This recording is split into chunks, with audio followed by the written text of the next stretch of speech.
listen. I like people, and I like talking with people about interesting things, things of consequence. But have you ever had someone, intellectual, talk to you about religious people, and they themselves, of course, are not, and criticizing the thinking processes of people who are part of faith communities? Well, I have.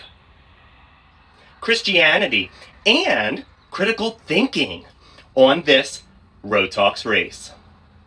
Now, my position is that a Christian who engages with the principles of critical thinking regarding reasoning, evidence evaluation, and self-scrutiny can absolutely claim that they've engaged in critical thinking, regardless of whether they're thinking about or talking about something related to their faith or a larger issue.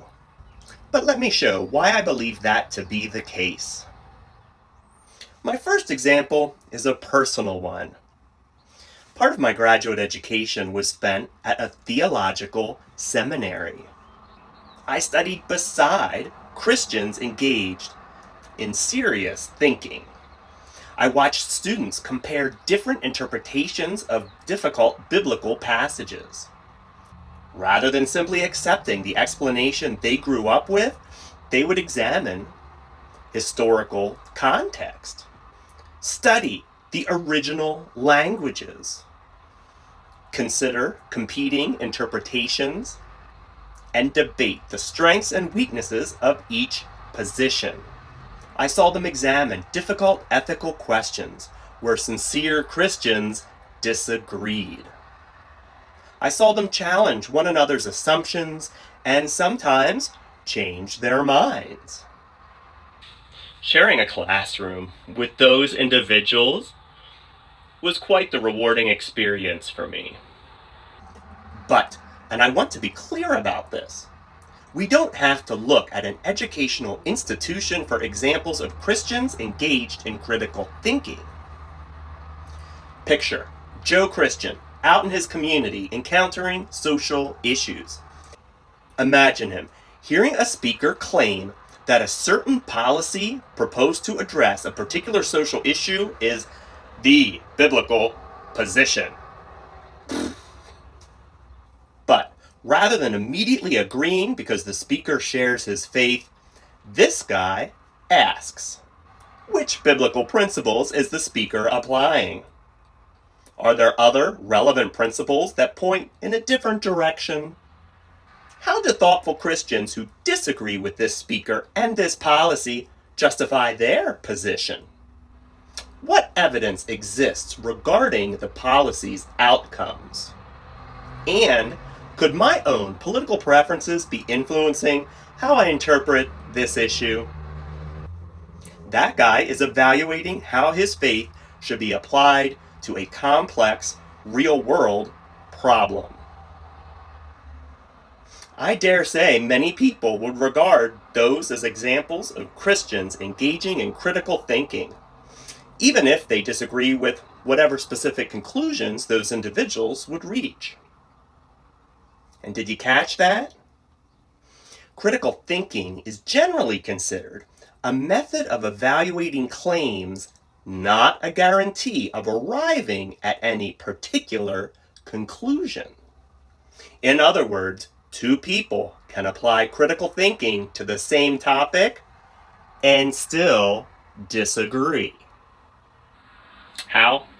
Well, they might have different starting assumptions, or they might assign different levels of confidence to the available evidence.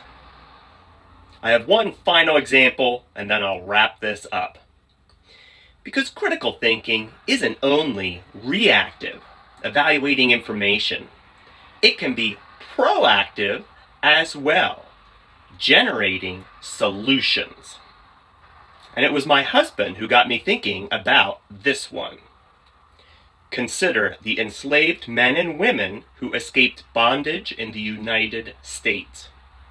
They had to gather information, evaluate risks, determine whom they could trust, adapt when plans failed, and solve complex problems under extraordinary pressure. The vast majority of enslaved men and women in the U.S. were Christians. And although white enslavers had used Christianity to demand obedience and justify bondage, enslaved people reclaimed the faith for their liberation. They utilized the Bible to contradict the logic of their enslavers. The biblical narrative of Exodus inspired numerous insurrections.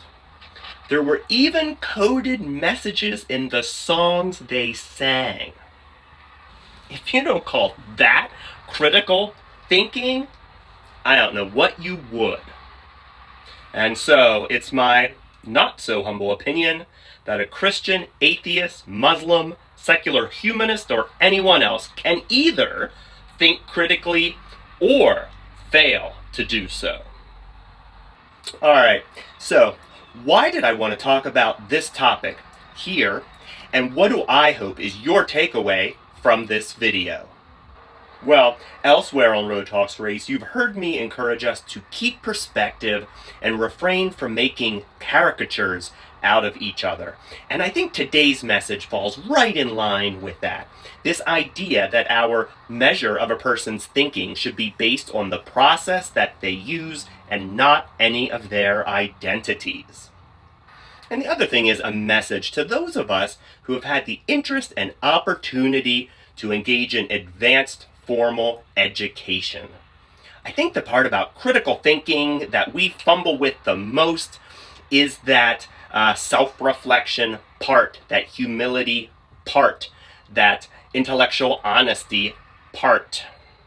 Because after all, knowledge does not necessarily equal wisdom.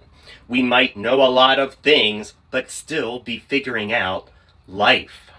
And I would hope that whatever knowledge and wisdom we do have, we would use to connect with people, to build up, not tear down. And you know what would be wise for you? To keep watching Road Talks Race to better navigate our complex social world.